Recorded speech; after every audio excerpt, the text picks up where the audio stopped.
Hey, what's up, everyone? I'm Matt McGackie, the vocalist of Cryptopsy and the host of the Vox and Hops Metal Podcast, where I sit down with fellow metal musicians. We talk all about their lives and music while sharing killer craft beers. If you've ever wanted to sneak backstage and share a beer with one of your favorite musicians, well, Vox and Hops is the podcast for you. This week on the podcast, I dropped an amazing episode with Tony and Zach of Almost Dead. There's this episode and over 440 other ones to help you enjoy life, metal, and craft beer. So what are you waiting for? It's time to become a Vox and Hops head. Cheers!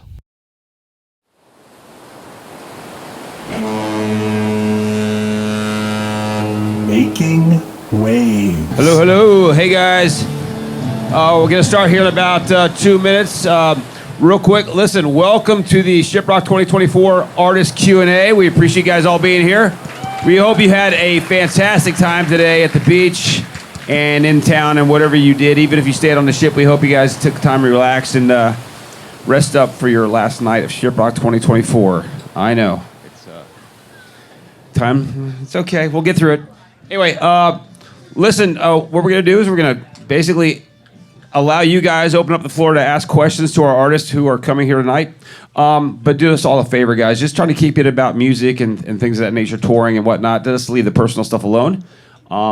We definitely want to make everyone feel comfortable and welcome. So if you guys are ready, we're going to go ahead and start this. Also, raise your hand and we'll come over to you and we'll try to get as many as we can. I'm Chad, by the way. Sorry to interrupt, Justin. Yeah.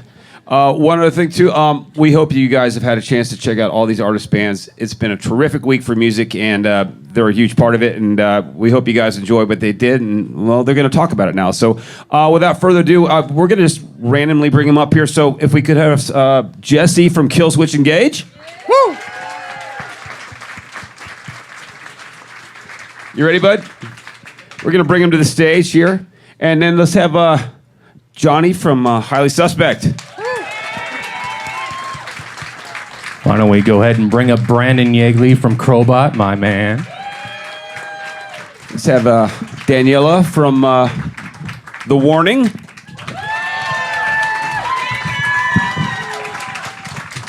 Cullen from Sleep Theory. And then Luna from Luna Aura. Thank you all for being here. We really appreciate your time. And thank you for just putting on some great performances this week. It's been awesome. So thank you.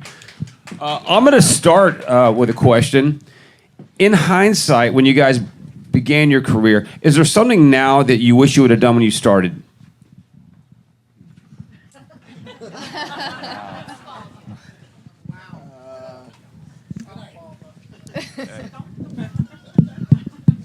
Thinking.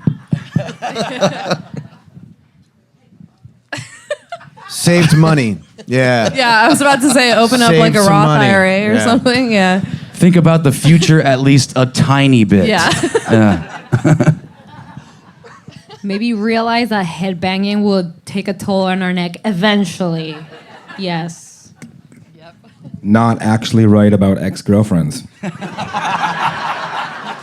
So finances, health, and emotional health. Yeah. All right. I think emotional health's a big one, though, for sure. I back that. We're going to get this real quick, guys. So if you have questions for the guys, this is about you guys answering them questions. Again, raise your hand real quick, and we'll get to you, okay? I got one here from Chrissy. Chrissy, this one's this one's for Johnny. Hi, nice to meet all of you. You're amazing artists. I've had the pleasure of listening to your music on the cruise, which I've never heard before, so it's been amazing. This is me and my daughter's like bonding time, and actually we bonded over, I'm losing my voice, I'm sorry, Highly Suspect songs, which, you know, we're big fans. I've told the band at the meet and greet that we named our river house. We have a house on the Chesapeake Bay at San Antonio. So maybe I get a little bit more background on that song. How did you come up with it? You know, a little history on it. You know, I grew up on the East Coast and I wanted to move to California. I grew up watching Baywatch and all this, you know, different shit, and just wanted to move to California, and I put that song out into the universe before that actually happened, and then I you know, I think that helped manifest that. But otherwise, yeah, the lyrics are pretty self-explanatory, I feel like, on that one. So thank you. And that's also crazy that you named your house Serotonia. That's great. All right, guys, I got one here from Michelle. It's for every one of you. Hello. It's for everyone. What's your most favorite song to play live? I guess I'll start on this end, and we'll go down the line. Mine is Just Barely Breathing off Full Average's Breathing. It's our longer song, and it's an existential song about existence. That's probably my favorite to play live. Oh, nice. Well, it's not Lydia.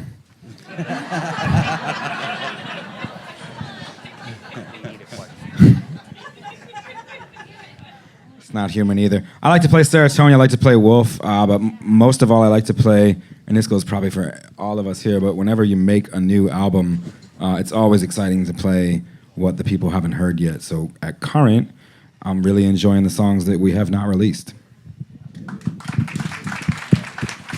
Yeah, that's exactly what I was going to say. Is it's always the new shit. Because I feel like when we write, it's always a snapshot of where you are at that moment in time, and you're kind of, festering in that moment in time. So we had the pleasure of just performing one of our new songs for the first time here on ShipRocked.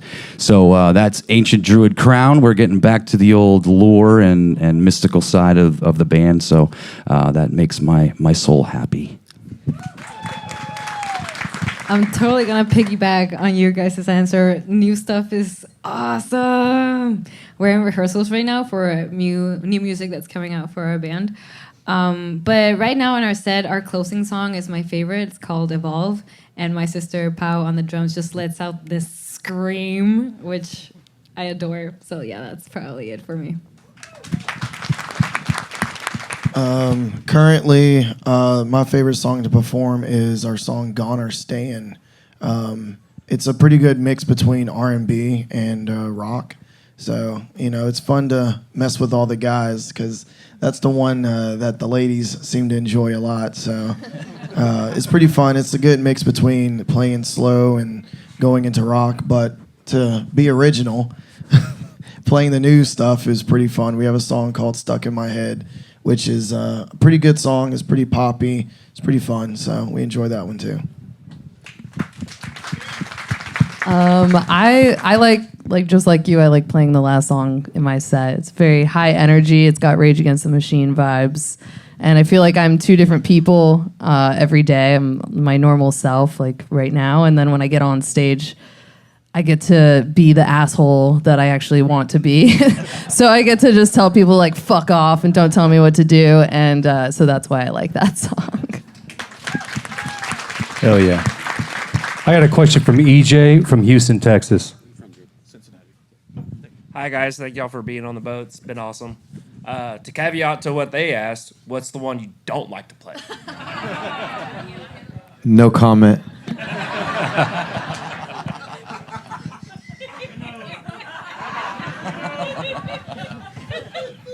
Yeah, I already said it. So. It'd be the last song for me. If it were up to me, I'd live on this stage. Damn. How am I supposed to follow that? I know. Mic drop. We're done. Bye. No, I like playing every song, but I'm gonna say the hardest one to play is definitely the first one because you're just getting, warmed up. But after that, you're just like, let's get it. I I really don't have a song that I don't like performing. There's some songs that that we're still working on writing. I guess you could say that are not my favorite songs that we have currently. But I mean, all the songs that we have out that we perform, I truly love performing all of them. So I don't have an answer for that one. Sorry. Yeah, I feel the same. I'm a smaller artist too, so I haven't gotten to play mine that much. So any second I can play anything that I write, I'm stoked on. Yeah. I'm the bitter old guy, apparently. Shit. Hey guys, I got one here from Drew from Cincinnati. Thank you. Thank you all for being here as well. As like I said, this is for everybody. I was just wondering what type of hobbies you guys have to pass on the road or at home or both to kind of get you through the day. I really enjoy cycling. I take a bike with me on the tour bus, and I get away and try to do at least 10, 12 miles a day. And I also love playing Zelda on my Switch. I like to ride dirt bikes and I like to play with my dog. It's pretty basic shit, but yeah. I like to spend time with my daughter, and I like to read, and I like to meditate. I think it's very important. It's one thing we forget about to do, and there's a profound statement that I was told. It said, someone said, "I'm too busy to meditate," and the rebuttal to that is, well, then you should probably meditate twice as much as the average person.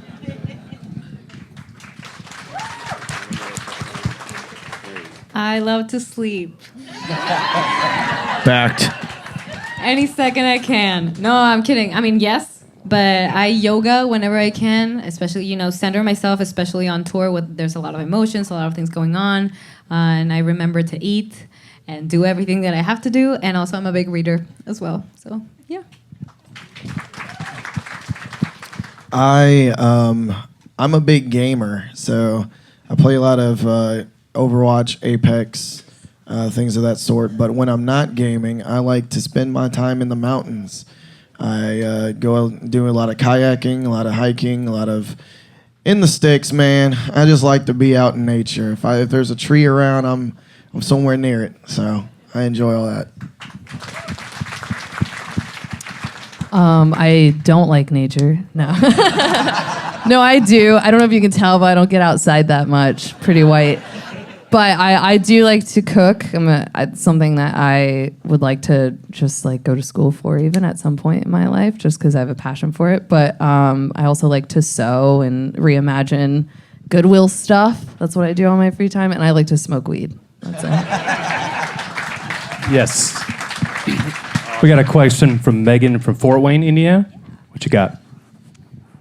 Well, first of all, thank you guys all for being here. This has been an amazing week.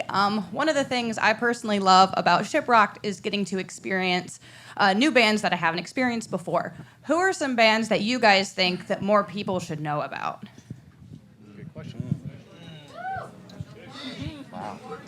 I recently, the guys that were following you guys around, Silly Goose is pretty sick. And the band that was with them, Post Profit, I think is pretty sick. So Silly Goose and Post Profit would be the two bands I'd say you guys should definitely check out. And I'm going to represent all my Latin Americans and just Mexican rock, man. All right, but right now I'm going to highlight one band from Argentina. They are amazing. They're called Eruca Sativa. I can spell it out for you later. But they're insane. They're a power trio. They rock super hard, and they're very good friends of ours. So I would say them. Totally check them out. I like a band, All Them Witches. I love that band. They're really doing some crazy shit every record. They bring a lot of influences that they wear on their sleeves. So I'm really into that band for sure. Should I go? I played with a band a long time ago in Phoenix named Dinosaur Pileup, and they were badass, and I love them. So yeah, I think more people should listen to them for sure. They've been around for a while, but I feel like a lot of people are biting off of them and have created a whole different genre of music. But I don't think they get the respect they deserve. It's a band called Horror, HO9909. And if you don't know what they're doing, they mix punk, hip-hop, grime. They don't have a genre. They're one of the most amazing live bands you'll ever see. And there's a lot of young cats biting off them. So check them out. They're incredible. I guess I've just seen a lot of bands on this boat that I wasn't as aware of before. The Warning, you guys are fucking incredible. Agreed. I got to watch Cassiette, and she was fucking amazing. Tiger Cub, who I do know, but they're amazing. Dead Poet Society's amazing. Crobot ripped the other night. I think you probably know this guy. Yeah, everybody on this boat has kind of been, blowing me away. I think there's a lot of good music this year, so thankful to witness it. Oh, and Them Dirty Roses, that Southern rock. Yeah, check them out if you haven't checked them out. All right, here's one from Metal Melissa from New Jersey. Hey guys. So excluding the debacle of Jamaica, you can't talk about that. I want to know what is your biggest surprise or aha compared to what you thought ShipRocked was going to be like for you compared to like now that you're here for the week? Like what is the biggest surprise of the week that you've had so far? And that's for everybody. For me, right off the bat, no hesitation, is the community that has been created through this. I spent the past 2 nights, not last night as much because I was really tired of the set, but the 2 nights before that, going out and just going to the bars and mingling and not hiding and just, being around people. And some of the stories I heard about just past ShipRocks and the relationships that have formed and marriages that have been formed and friendships that have been formed through ShipRock was really cool to witness and be a part of, and just be around people that you all genuinely love this, and it's so obvious, it's infectious, and I really enjoy that. I didn't anticipate that, and I feel blessed to have met some of you people and grateful. I didn't anticipate the giant CCTV camera that was right on my balcony because I was just gonna tan naked the entire time and smoke cigarettes and get away with it. But there's just a giant fucking camera directly on my balcony, and so I have to find other places to smoke cigarettes and be naked. I also didn't think the pizza would be so good at 4 a.m.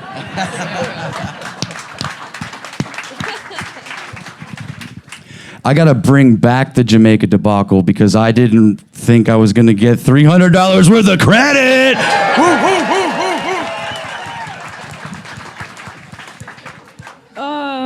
All right.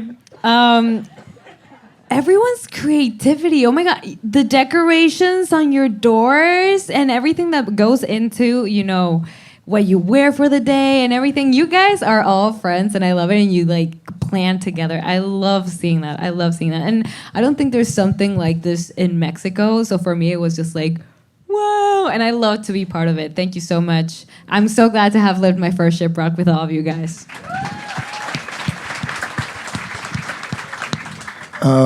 I think that I had to piggyback. The community has been pretty freaking awesome. This is my first cruise in general, so I don't know if every cruise has good food like this, but I'm a big foodie, so last night they had lobster.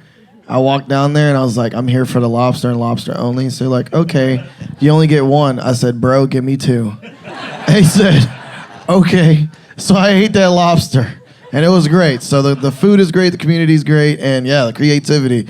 You guys have some interesting things. I saw a dildo hanging from the ceiling. It's crazy. They were nice though. They put a condom on it. It was great. So it's great. Yeah, piggyback off of everyone else. I mean, you guys are definitely down to clown. You're here to have a good time. It feels like a grown-up summer camp in a lot of ways. It's really fucking cool. I was not expecting that. And then on top of it, not that I thought anyone was going to be rude or anything, but just overwhelmingly kind and nice. And, I have never felt uncomfortable for 1 second. So I'm super thankful for that. I'm super happy to be here. I got a question. Do you guys ever get nervous performing in front of any of your peers? And if so, can you give us an example of that happening? I personally get more excited when I see my friends and people that I admire side stage. It makes me perform more energetically. I put it out there every night, but it's so cool when you see somebody side stage that you admire or whatever being there to support you. So it kind of amps the whole thing up for me. Constantly nervous right now. Yeah, I'll piggyback off of Jesse. It's just cool to be in a situation to have that to where you can perform in front of people that you idolize. I mean, my grandmother taught me well. She told me to dress up when you're around royalty. So I will oblige. What a charmer. I don't think I'm gonna say a mix of both words. It's nervous and excitement, a little bit of nervous excitement going on there. And what I would get nervous on though is in the talking part. Let's say hey, because my Spanish would come on and it was just oh, how do I speak English? But other than that, it's very exciting. I most of the time my brain is just empty. I just do, I don't think much. I just show up and do it. I never really get nervous about much. My parents always tell me I don't really show much emotion when it's like exciting things. I just show up and just do the thing. So. Damn. Okay.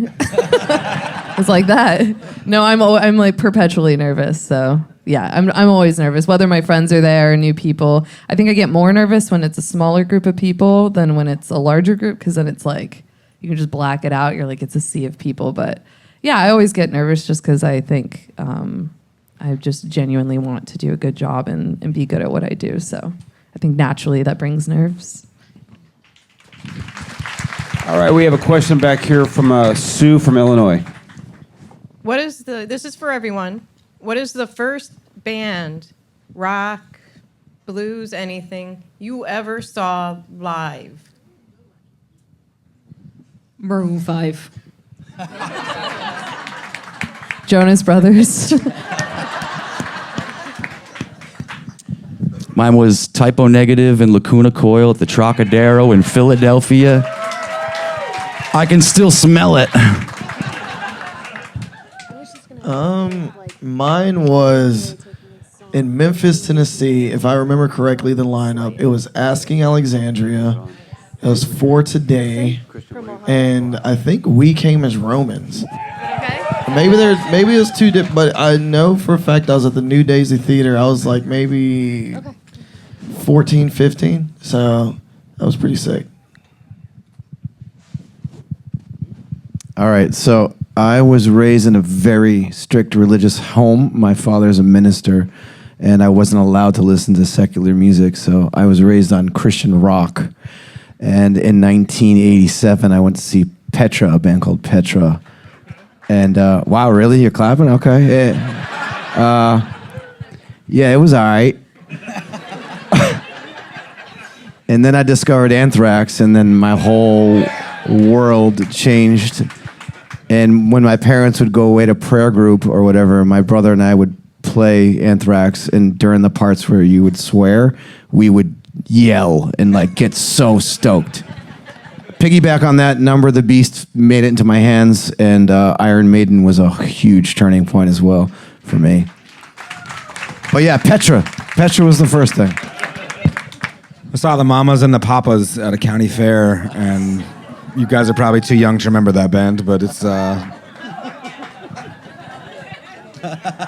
California Dreamin'. It somehow made its way into my music.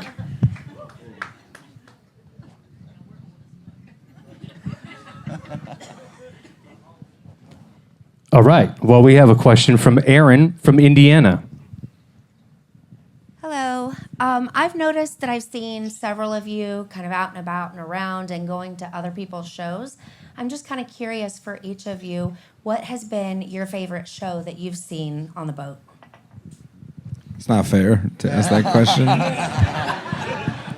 I'll say this, I just didn't expect it to be as good as it was, and it's not usually the type of music I would put on and listen to, but Blackstone Cherry, I was kind of blown away at, it wasn't just the music, but it was the ease at which it was played, and you can see that those guys grew up together.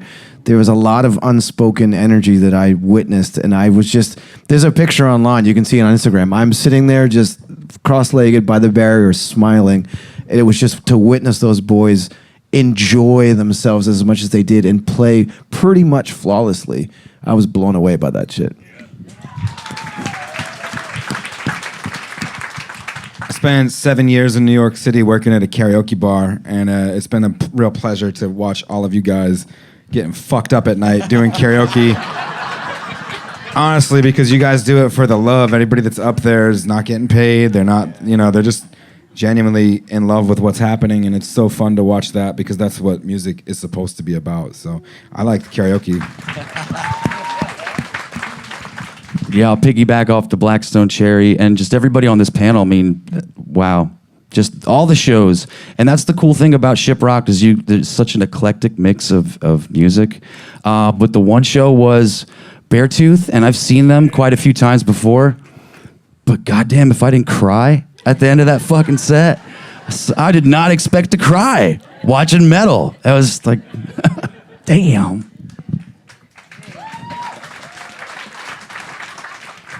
Same. I have such a big admiration for everyone on this stage and everyone on this cruise. But I have to say, I hurt my neck and lost my voice at the Dead Poets Society concert. I enjoyed that so much. Last night I was watching Keith Wallen, and that was pretty sick. Like, he is pretty great. If you go check him out. I agree with you. I mean, everyone is amazing and has been incredible. All of the shows have been awesome, but Dead Poet Society literally made me shit my pants. So it was so good. And also Dorothy. I saw Dorothy at the deck, and it was like sunny and windy, and she was so sexy, and it was like a spiritual experience watching them play. It was awesome. All right, we have one from Christine from Ohio. Oh shoot, I wasn't prepared for this. Okay. So are there songs that you guys like to try to cover? Like, I guess what I'm trying to say is, if you were to cover a song, what would it be, and like, would you try to make it better than the original? So you like see like Hailstorm and you see Daughtry like combining on separate ways and things. Is that something that you guys would enjoy, is like taking a really popular song and making it your own? Or would you not? I think that, you know, I was on TikTok, and there's this girl. She was doing remixing some of the songs that bands had already done, and at the end she was like, "I'm not trying to say I'm making this song better. I'm just putting my taste on it." And I think that if, you know, we do the Bye Bye Bye cover, and I enjoy doing that a lot.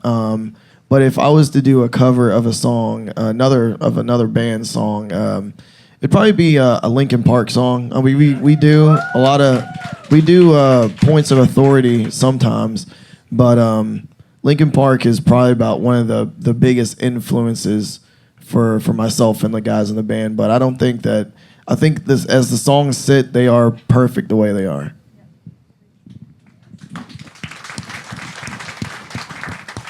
We've been doing Black Cat by Janet Jackson. I don't know how the hell we came up with that one, but every time I see it on the set list, I'm like, man, I hope I don't sound like a dying black cat out there. That shit's high. We covered a song called Send Me an Angel from Real Life, which is an 80s band.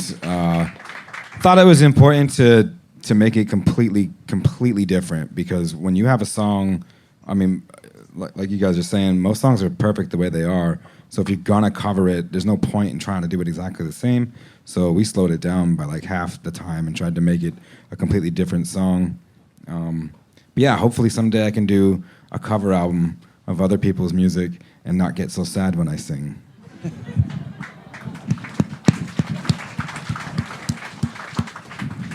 I would say my song choice would probably be Don't Speak by No Doubt. And I wouldn't even attempt to try to make that better because it's so incredible. I found I believe it was 1996 live video of them performing that, and Gwen Stefani's live performance was just something that stuck with me and is a huge inspiration for my live show. So that would be something that I would definitely pick as a song to do. Maybe I'll do it one day. Who knows? We cover Enter Salmon on our set, but what's interesting about this is that our whole band started out as a cover band on YouTube 10 years ago. So it's like, it's insane, and that cover is the one that actually kind of like got us where we are today. But what is insane about what we did with that is that it was for the Metallica Blacklist album. And we did it alongside Alessia Cara, which is like totally different from what we sound. So we did totally rearrange the song to incorporate Alessia's sound, our sound, and Metallica. So that was a very interesting, challenge. But we love to, integrate everyone and just like really I think the most important part of a cover maybe is just like make it genuine to yourself. Even if you change it or not, just like know that your heart is in it, and that is, what takes it up a notch, I guess. For me, you guys probably, some of you might know that Holy Diver cover we do, which is great. But I didn't have a part in that, so it's kind of a cover of a cover because I wasn't the original vocalist on that song. So we've been talking for years about this, but maybe one day we're going to do Love is a Battlefield by Pat Benatar and make it metal. And if Killswitch doesn't do it, I'm going to do it because that song is incredible. Pat Benatar is one of the most badass vocalists from the 80s. And that song just, man, I wish I wrote that song. It speaks to me. I've got a question. Aside from the business aspect of things, sales, box office receipts, chart positions, what defines success to you? The fans, the love of the fans, and the people who show up to the live show and buy a T-shirt and tell you that they care. That keeps, I'm sure I can speak for all of us, that keeps us going. That means everything. The fans, the fans, the fans. Jesse, you absolutely spoke for me. So yeah, I have nothing to add to that. That's perfect. It's sometimes you get like this secondhand thing that happens, but hearing that your music has saved someone is just like something that's so heavy, and I would have never even anticipated that being something that would have come into existence.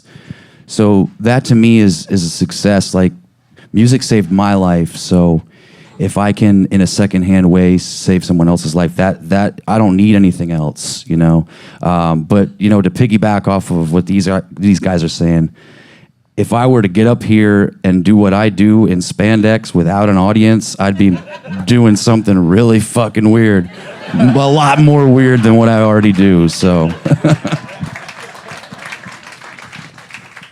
Yeah, likewise. I think it's all about that connection, especially in the live shows where you can see everyone's faces and how they're connecting to the music, they're connecting to each other, they're connecting with the artists on stage as well.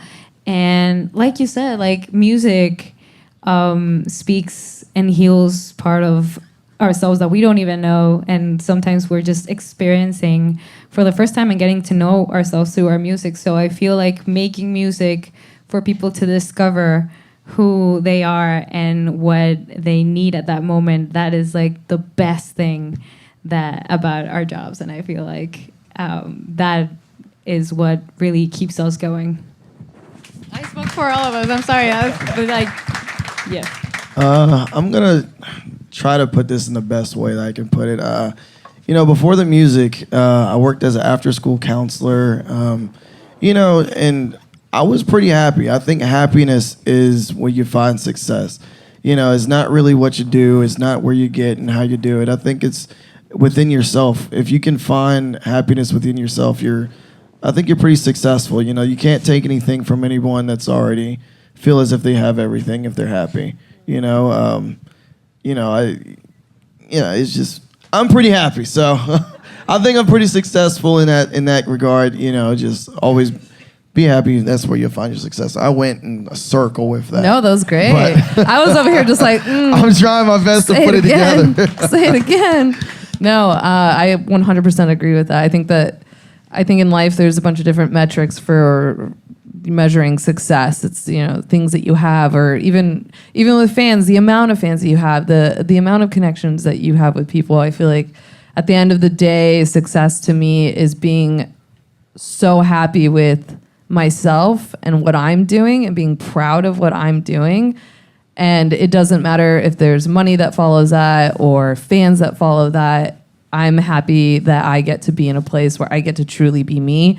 And I think that inadvertently affects the connection between me and fans, friends, people who show up to support me, and all of us. And I think that it intensifies that relationship, because when you can go to a show and see someone being unapologetically themselves and so happy, I feel like that can be very contagious. So That's how I would measure it, I guess. I like your answer better. Yeah, though. you did way better at that. You know what I mean? Man, I tried. She's like, let me do this a little better than you, all right? All right, we got one from Eric from Colorado. Hey guys, thanks for being here. It's been a great week, and we couldn't be here or wouldn't be here without you, so thank you. My question is, and I had to write this down so I didn't forget it. We all have heroes and mentors, and when Jesse said Anthrax, I thought of this question. What is it like to perform with or in front of a band that you grew up listening to? So, Jesse, I assume you've toured with Anthrax. I mean, what's that like? Yeah, I've toured with Anthrax and Iron Maiden. I'm getting ready to go back out with Iron Maiden again. And I got to tell you, man, there are moments when it feels unreal, right? The joy that goes through your body and trying to be present while this whirlwind of things is happening around you. I don't really know how to answer that question except for the fact that I can't even believe that I went as a 15-year-old, no, actually I was much younger, 11-year-old pastor's kid dork in the middle of Wisconsin, stuck in a farm where I had to work. Listening to Anthrax is my only savior to get me out of that weird world I was living in, to being pals with those guys and chumming with them and doing many tours. I don't think I'll ever get over that as long as I live. Like, if I become one of those old dementia-ridden people, I will tell the story of how I got to tour with Anthrax and Iron Maiden over and over again until I finally die. It's just such a pleasure and a joy. It's not lost on me. Even just being right here, right now, where people give a shit what I'm saying is beautiful.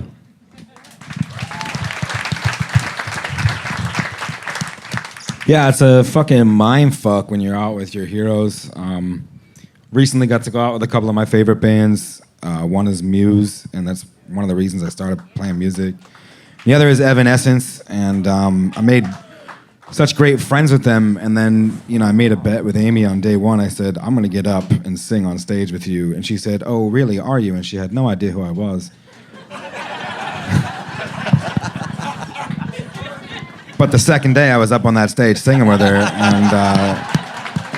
and then to make such great friends with Muse, and they offered us their studio in Santa Monica this summer, which is where we wrote our whole new album. So it's just really interesting to grow up listening to people that kind of get you into music, and then eventually they become your peers to some extent. It's life is fucking weird. Yeah, it's like those full circle moments. I remember when we toured with Motorhead. It was like the first time I ever really felt starstruck is when it was like first day of tour, and we were all like, oh, I wonder if we're gonna meet Lemmy, right? And we walk in this room, and it's probably as big as this room here, and he's standing all the way at the end by the door, and we could all just like feel his presence. We're like, holy shit, there he is, that's the guy. It's fucking Lemmy, dude. Yeah, and then he touched our bass player at the time on the back, and our bass player won $500 at the casino, so.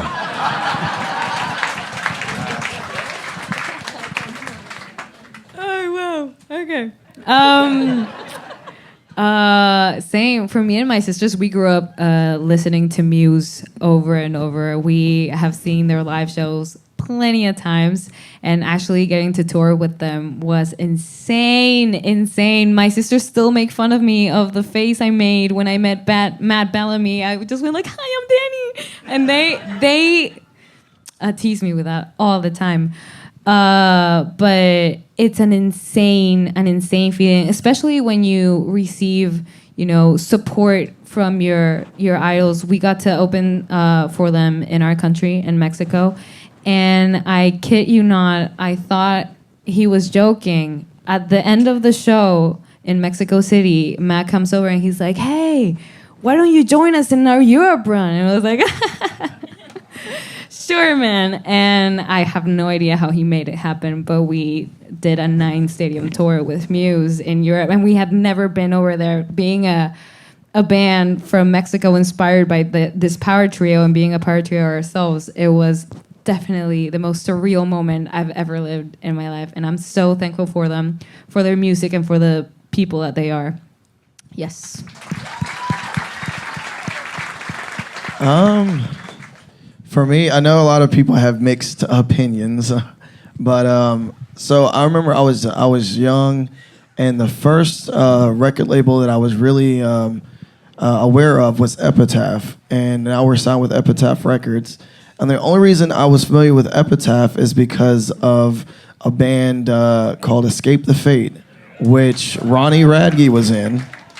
And I know a lot of people have mixed emotions about Ronnie, but about 2 months ago, we were able to play with Falling in Reverse and Chris Daughtry. And Chris Daughtry was one of the people, his first album, after he got done with American Idol. My dad bought me that CD. It was that in Lincoln Park. But it was absolutely insane to, finally meet, because that was the first song, like in the genre, like Escape the Fate. That was one of the first bands I heard. I was like, yo. So it was really cool. I was in the hallway and Ronnie came down. He just kind of, we made this weird eye contact, and he kind of scurried off. And but during this, after we played our set, he got up after Daughtry played, and we were watching from the side. And he took a moment while he was performing, and he looked at us and give us, a look and just cheered us on for a second. And it was really cool to be able to experience that, And then, there's people on the boat, Dayseeker, before everything blew up with Sleep Theory. It's 2019. I was in my two-bedroom apartment cooking some chicken, and I had Spotify on it. Dayseeker Drunk came on, and I was like, what is this? It's like, what is this going on? And it's just really cool, And now we're out here in the casino. Me and Roy are just talking. I'm like, man, what the heck is going on? It's really cool. But yeah, that's it. I had the opportunity to open for Corey Taylor in the fall of last year, so that was exciting for me because Slipknot, I fucking love Slipknot. I mean, they're like the performers. They're absolutely wild. And the crazier it gets, the more I like it. So I was terrified to meet him. But he was very, very genuine and kind and down to earth. And I sort of walked by his green room one day and he was like, hey, come on in. What's up? And I was like, nothing. I don't know what I'm doing here.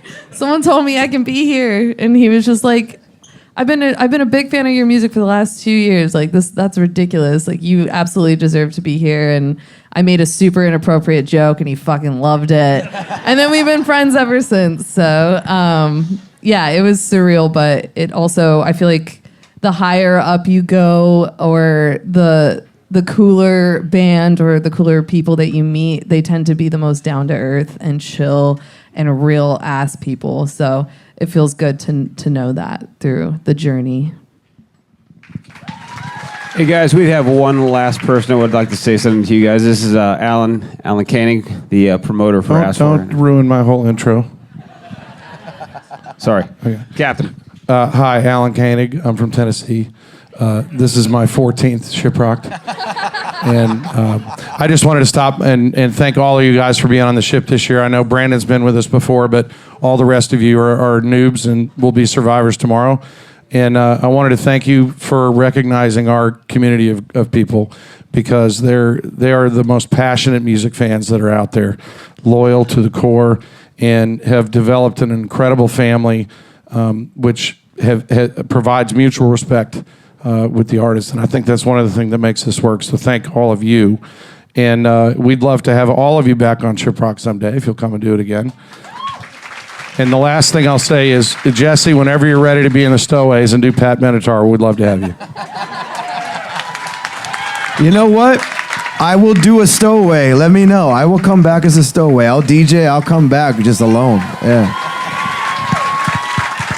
Hey guys, we want to thank you all for being here. We obviously want to thank Jesse, Johnny, Brendan, Dany, Cullen, and Luna for taking part of this. We appreciate your time, and I hope you guys got some great stories out of them. Enjoy the rest of your evening, guys. Take care.